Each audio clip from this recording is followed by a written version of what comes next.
A very warm welcome, guys, to this episode.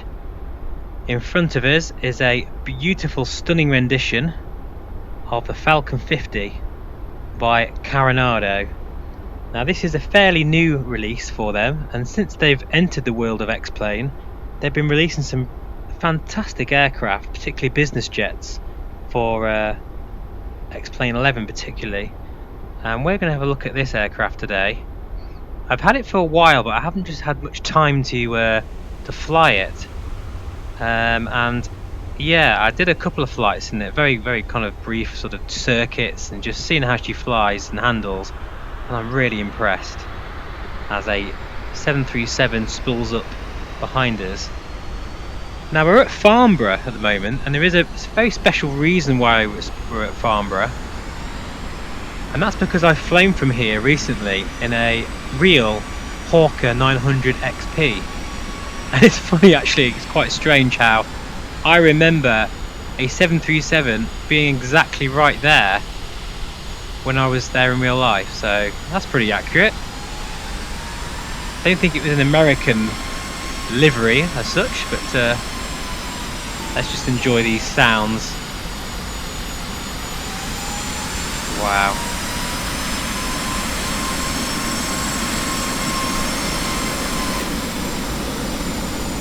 Laminar Research have done a stellar job with some of these new sounds they've included. Anyway, let's get on, and we're going to get in the cockpit, and here is the cockpit in all its glory.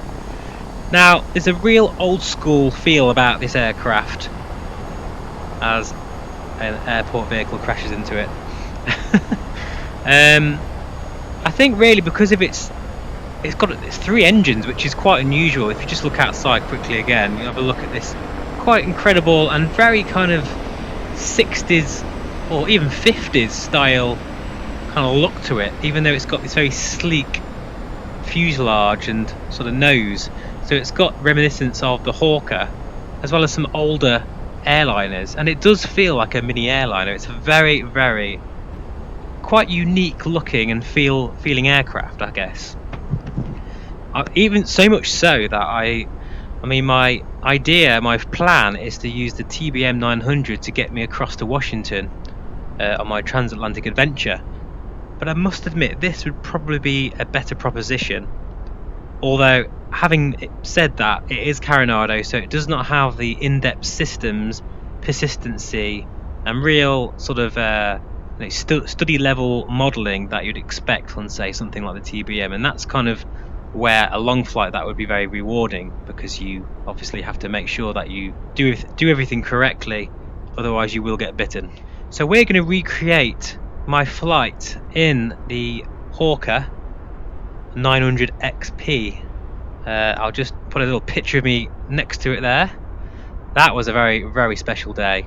Really fantastic opportunity. I'm very lucky that my friend was able to get me on board, and we did a flight, just a fairly short one really, from Farnborough here to Hawarden up near Liverpool, because it needed a maintenance kind of inspection. It was due for its service, big service. So yeah, I managed to get a free ride, which was just unforgettable really, and it's really fun to recreate some of these wonderful memories in VR in X-Plane. Now, just to let you know, I'm in the Oculus Rift S today. I thought I'd give it some love, since I know a lot of you guys still use the Rift S, and it is a fantastic headset. Love the controllers. You know, just because I've got a reverb doesn't mean that I still don't appreciate everything about the Rift S. I love it. I do love this headset. I've said it many times before. So yeah, I thought I'd break this out, because since it's been collecting dust for the past month since getting the reverb, I have flown this aircraft in the reverb, and it is, yeah, everything you'd imagine it would be. Right, first of all then, we're going to get these batteries, battery 1 and 2 on,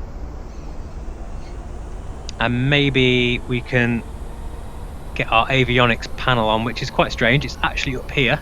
You've got a left hand side here, and over here somewhere, there it is. Cool. Maybe we can get some external power going, and we can get some interior lights. Maybe get our taxi light and just hear that 737 taking off. Maybe we might be able to see it. There it is, look. Oh, that looks fantastic. With the heat, blur and everything. And there's another aircraft over there. It's very busy here at Farnborough today. Right, okay, so we'll get this. Put our nav lights on now. Seatbelt signs for you guys. Make sure you don't be messing around in the back there too much. But yeah, this is a lovely aircraft. We can put our flight plan in now quickly. Now this flight plan I'm using is pretty much identical to the one we use on the day.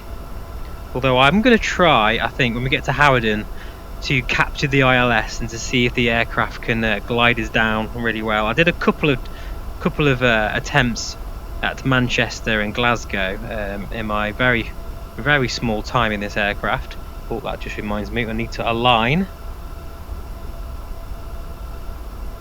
There we go, so that will align nicely. Right, route menu. Hopefully our plan will be in here. Co-route list. And there it is. Fantastic. And we might just put a cruise altitude in our VNAV for about 18,000. That's, believe it or not, even though it's not a massively long flight, we shot up. Try that again. We shot up to a very high altitude. Being a business jet, you know, most of the time they're happier at high altitudes, less fuel burn, and all that jazz. So, right, with that done, I think what we need to do now, we'll put our anti-skid on. Hydraulic.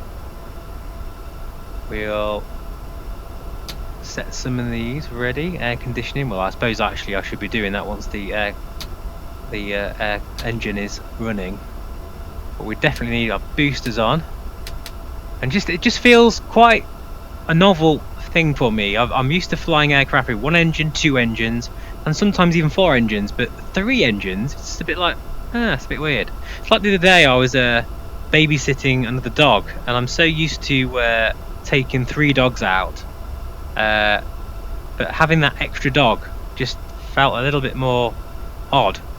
And I know in this case there's an engine less from four, but it just feels different. Can't really put my finger on it really. Right, okay, so we need to put these starters on here, like so. We need to click these on.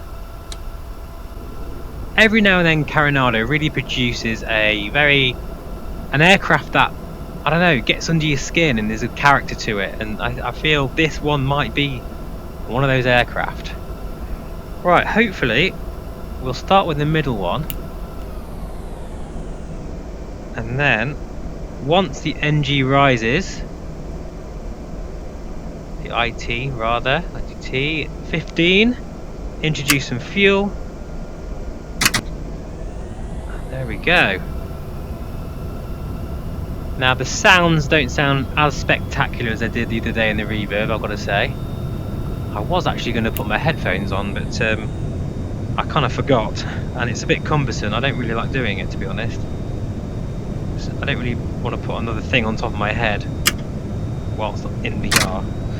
There we are, that's number 2, shall we say? And then the final engine. I like how the load, you really feel the load as the starter starts to whir into life and really kicks those engines into life. And I guess when I mean old school as well, the actual sound of the aircraft has got like a metallic whine to it, sort of reminiscent of those old airliners, you know. It doesn't sound like it's a very fuel efficient economy style aircraft, you know. And we've got some nice PFD, MFDs, and it's a ProFlight system, which looks pretty much identical to the real Hawker that I flew in. And yeah, it's not bad at all. Right, zooming in here, pitot heat needs to be on. And our computer, engine computer, surely that should be at auto. And there we have it, we are ready for our ATIS Just get ourselves aligned here. Now I have just flown here from the in the TBM, so all being well, I've got that dialed in. Farnborough information Papa. 1400 Zulu weather. Our trim sorted Wind as well. 260 at 6. Visibility more than 10. Sky clear. Temperature 7. Dew point 4. Altimeter 2953. 2953. Arriving runway 24. Departing runway 24. Advise on initial contact you have Papa. Okay, the runway's actually changed from when I landed. We're now using T4. We've got Papa, we've got our pressure set. Need to make sure that our CDI is in the correct path. I think just check the legs here. Yeah, pretty simple little flight. I can hear a beach King Air taking off or landing or something. Let's go.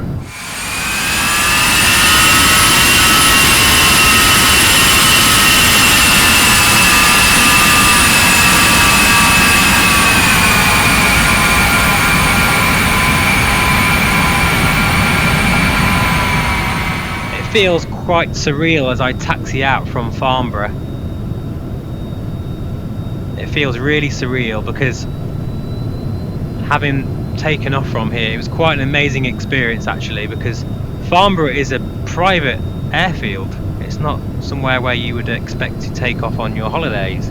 So when we arrived, me and my partner, we were greeted by the staff, and we got shown like a little departure lounge where we got you know, tea and coffee, and there's like something to eat and everything, and it was just quite surreal. It was just an amazing experience to feel like a proper VIP for the day, and it was all, you know, didn't pay a penny. It was just an amazing experience. And I remember very well taxiing on this very part of the taxiway. I remember those hangars over there. I remember even talking what we, you know, the kind of conversation we had. That just shows you what, you know, my mind is kind of like recalling events, because there must be something about this that's so realistic that my mind is doing that, which is just incredible, isn't it, really? Right, we'll set flaps, we will set our trim, we need our landing lights on for sure, strobes, shouldn't be doing this whilst lining up, and yes, the runway here is very slopey, as you can see. Now the real runway actually has, I might put a picture in here if you might be able to see it. I don't know if it'll come across on the photograph that I took. But you can really see the slope in it, which is pretty cool. Right, just some final checks as we're getting ready. Now, I don't think I need them on now, do I? Probably put some de-icing on. It's a really nice panel, it's gorgeous. And may I say, it's looking really nice in the Rift S. And just so you know, because I'm using the Rift S, I've got the OVR tool here, my faithful OVR tool. At the moment we're locking, we're nearly are reaching 40 frames per second rather, which is the half refresh rate of the Rift S, but not quite. So to make sure things are kept smooth, I've locked it at 27 frames per second there, look, which I highly recommend doing. If you're able to reach at least 30 frames per second in the Rift S, just put that on there, force it on, and it'll be as smooth as butter. Alright, I'm going to have a quick cup of tea.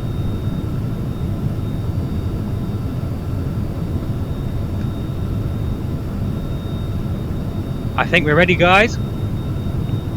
I think we're ready for takeoff.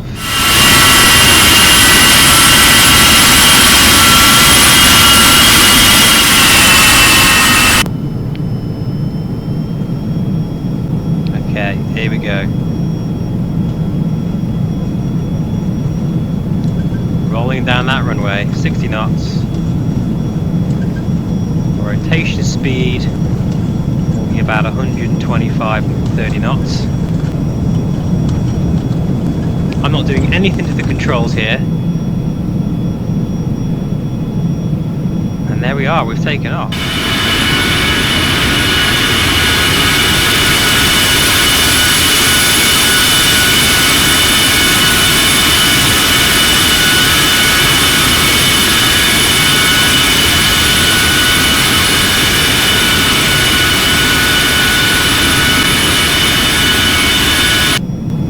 Wow, she's a beauty, she really is.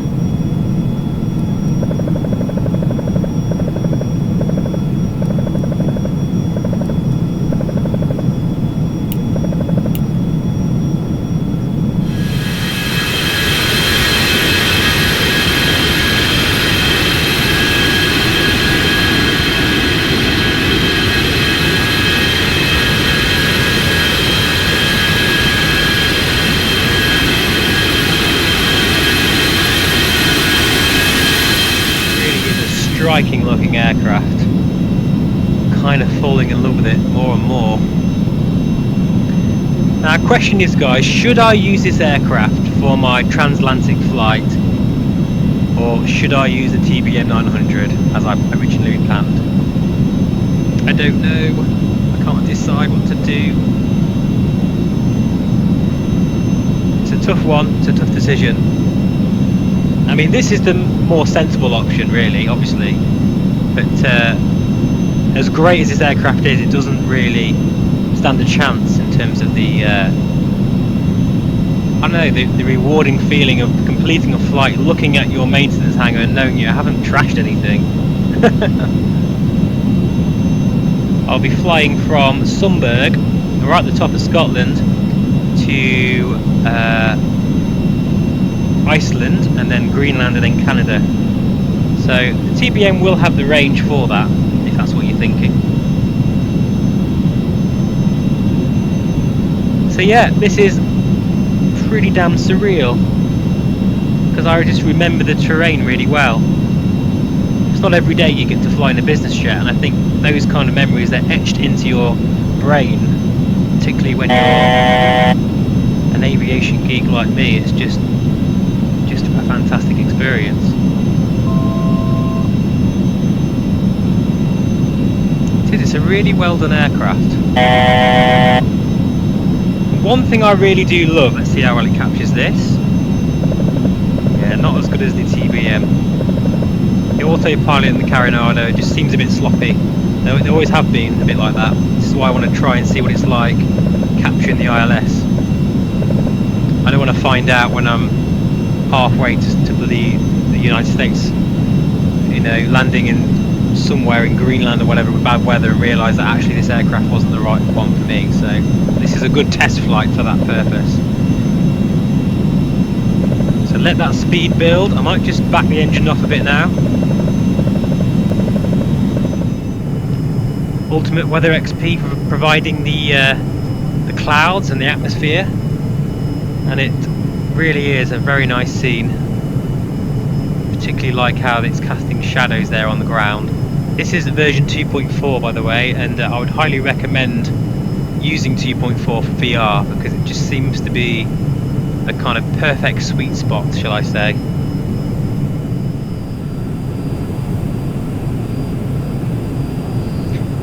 Don't tell the FAA or anything, but we are completely busting our speeds at the moment. We're doing 290 knots at 4,700 feet, so yeah. Oops. That's just... it's a very powerful aircraft. It can get away with you very easily. As I say, I'm no expert using it at the moment. This is probably, I think this is my third flight in it, I think. First one being just some circuits, just to get a general handling. And then I did a couple of approaches in real bad weather, which was spectacular, into Glasgow. That was amazing, really, really cool. And this one now.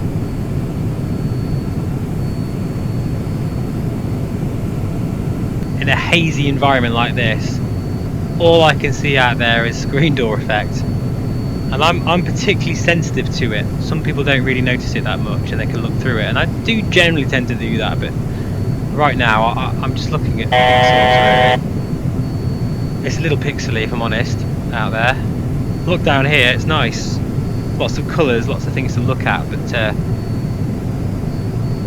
when the colour's more uniform, you do tend to notice it a bit more. but it's still a very pleasant experience. It really is.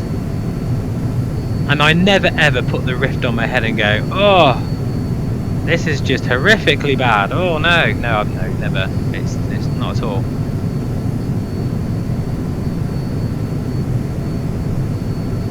I do definitely prefer the software. You know, it's just a lot better. And you can see here we're gonna make a nice little turn and onto our ILS here, and we'll probably see a few nice bridges over near Liverpool, so there'll be some scenic shots to enjoy.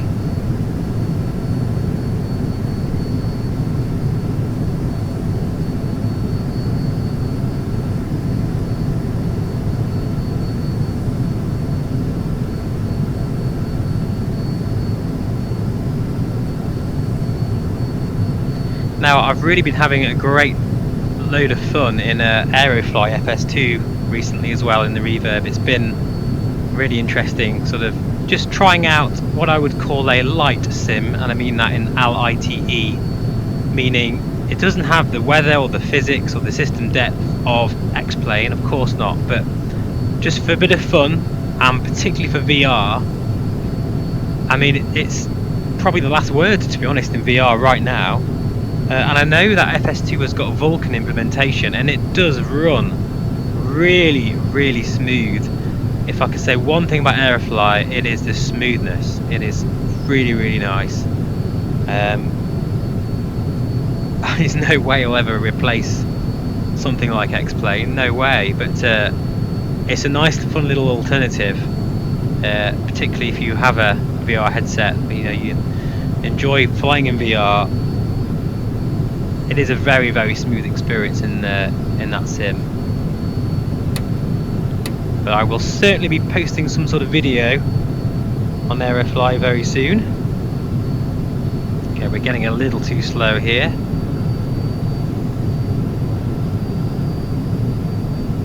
Now, as I say, we're going to cheat a little bit. I'm just going to get our ILS.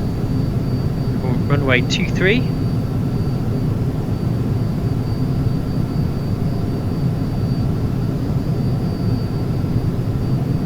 AVR keeping things nice and stable, feeding in a bit more power because we are getting a little slow still.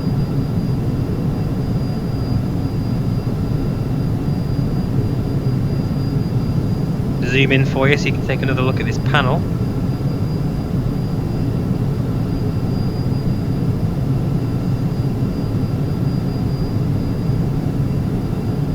I really would love it if, I must admit, having said everything I've said about Carenado, I would love it if they just decided to just throw everything out the window and just go crazy and make an aircraft the best they can. Spend a year, 2 years on it. You know, not think about the business model, and just create an aircraft as a labour of love to see what they could come up with. Because if they worked on all the other stuff that's important, like the flight systems, the FMS, like the sort of persistency and the aircraft modelling of the physics, maintenance, whatever, it would be really interesting to see what they'd come up with. I bet it would cost an arm and a leg though, because their prices are a little steep, I think. Okay, right. Looking good. Looking really nice. That's just looking insanely realistic out there. And I even remember some of these landmarks flying over.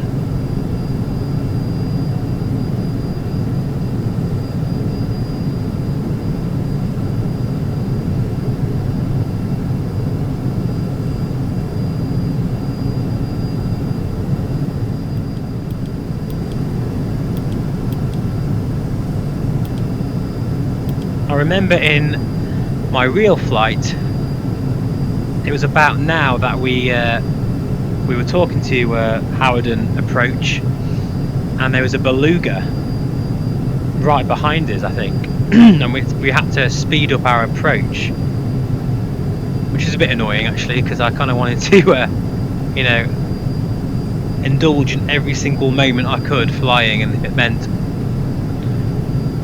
being held in a pattern, I've been quite happy.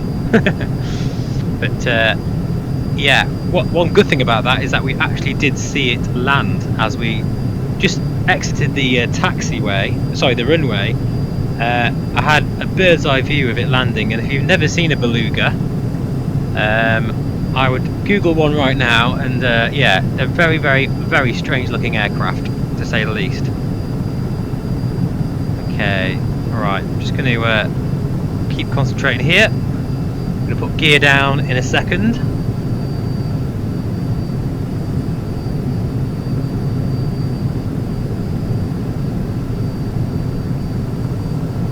Intercepting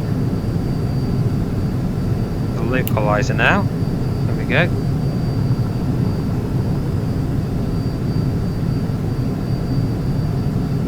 You can see the ILS bar there, the green little circular line there.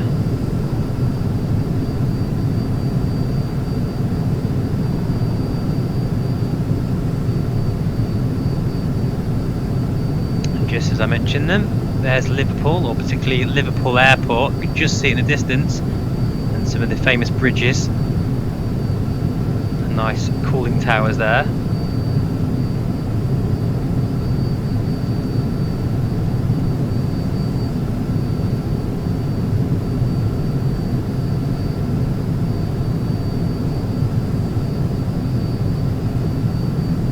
Yeah, this is a very nice aircraft. It flies really well.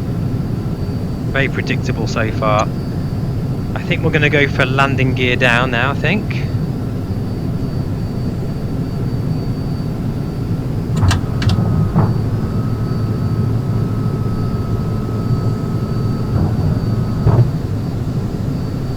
And there's our 3 greens there.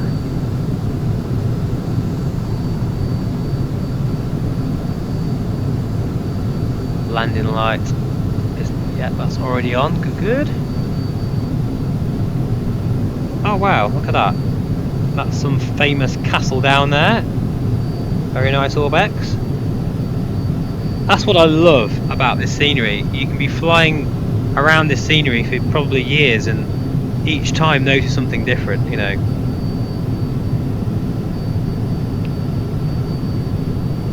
Okay, flaps.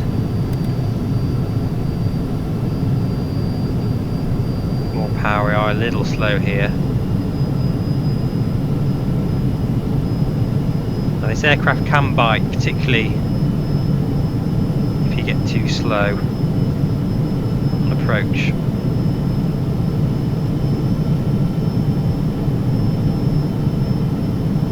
You want to be holding about 170 to 180 knots ideally. As you can see here, that's the approach coming into line. So all being well, when I hit the approach button, you have captured it. Now we're going to imagine that out there it's completely covered in cloud down to 400 feet and we can't see a thing. Let's see how well this aircraft manages to get us down safely.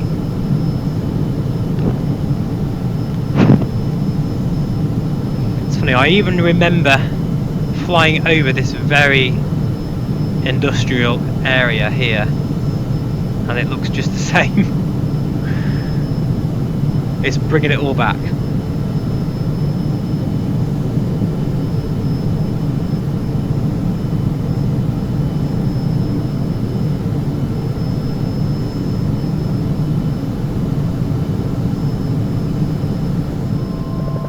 That picture out the front there is exactly how I remember it, with sort of all those fields and tree lines and that big road there. That's exactly like it. If I've got any pictures of it, I will stick them in around now to show you sort of how realistic this isn't compared to the actual real flight that I took in that Hawker 900 XP. Pretty cool. Right, we've got just enough time, I think, to have a look outside one last time.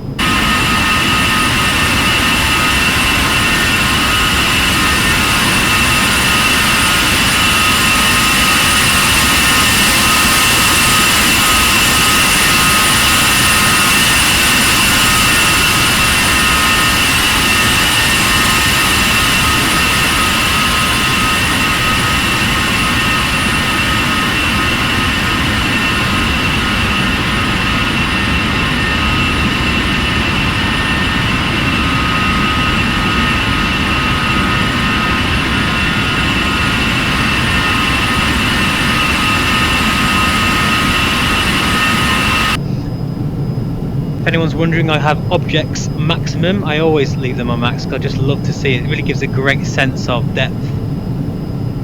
But as my real world pilot friend once told me, as soon as you are happy and you can see the runway, if I've just edited that out, that's because the autopilot disconnecting makes a hell of a noise. But as I was just saying, a real pilot, my friend who flies Hawkers for a living, he always says that he likes to feel the aircraft through the wind as much as possible. Glide slow, glide slow. So he takes the glide slow, glide slow. Oh, hang on. Glide slow, glide slow. Takes the autopilot off as soon as possible. Minimums. Glide slow, glide slow. Okay. Too low, flaps. Too low, flaps. I'm quite happy. Too low, flaps. I'm going to continue even flaps. though it's shouting at me Too like low, crazy. Flaps. Too low, flaps. I can't change it now, Too low, so flaps. we're going Too for low, this. Flaps. Make or break. Too low, flaps. Too low, flaps. Too low, flaps. Too low, flaps. Oh, bit of a bounce. We're down. Have a look at these reverses, guys. Look at that. How unusual is that? We really need to stop. It's quite a short runway here. I've forgotten how short it is. Whew. Did panic there for a little bit because I had quite a long landing. As you can see, I really need to get used to this bird a lot more. She's not the easiest to land, actually. She bounces very quickly, very easily. Really feel the weight. It's very well done. It's one of Carenado's better efforts anyway. I would definitely say that. Okay, let's deactivate those. Used every bit of the runway here. That was huge fun.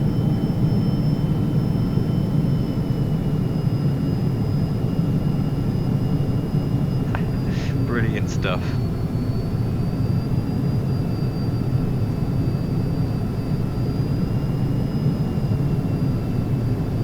And my friend certainly didn't use as much runway as that, I can tell you that for a fact.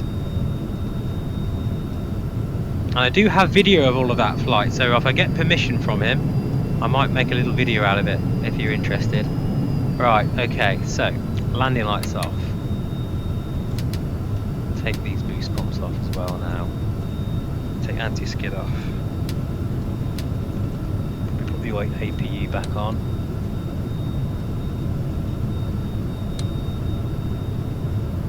And I'm not looking where I'm going at all. Where am I going? Goodness sake. Okay, let's just in fact, to be honest, I don't think there is any actual 3D build. Well, there is 3D buildings, but that hangs behind an actual fence, which is a bit weird. I think it's a little messed up here, to be honest. So what we'll do is we'll just find somewhere out the way to power down. 172, 2, Sierra, Papa, cleared IFR2, Weston, as filed, maintain, 10,000, squawk, 4700. Cleared IFR2, Weston, as filed, maintain, 1,000, squawk, 470. 172, 2, Sierra, Papa. 172, 2, Sierra, Papa, 2,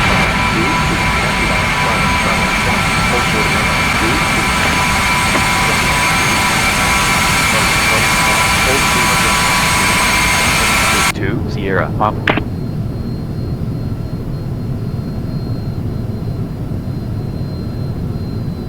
Okie dokie guys, since there doesn't seem to be any 3D buildings here or anything as such, like a hangar or anything, we're just going to park here, I think.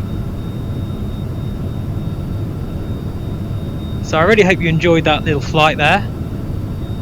Bit of a first impression of the Carenado Falcon 50. Really wonderful aircraft, it's really nice. Huge fun to fly, quite challenging. But yeah, really, really great. Let's just kick those engines off. And just jump outside and listen to them fall down.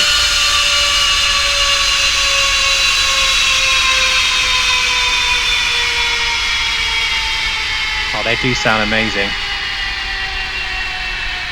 172, 2, Sierra, Papa, fly heading, 220, runway, 22, you're cleared for takeoff.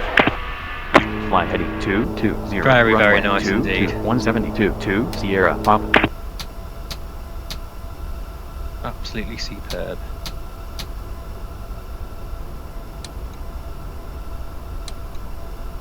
Okay guys, so that is me done. Today we've been flying the Carenado Falcon 50 in X-Plane 1140 in the Oculus Rift S. Thank you so much for watching, and I'll see you again very soon. Take care.